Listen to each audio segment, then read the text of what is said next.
I'm Max Dalton, and in this video, I'll show you how to make an existing Facebook post shareable on your iPhone or iPad.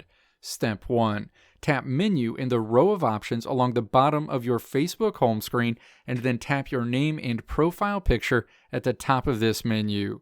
Your Facebook profile screen opens. Step 2. Scroll down this screen, find the existing post you want to make shareable, and then tap to open that post. Step 3. Tap the ellipses at the top of this screen to open a menu, and then tap Edit Privacy in this menu.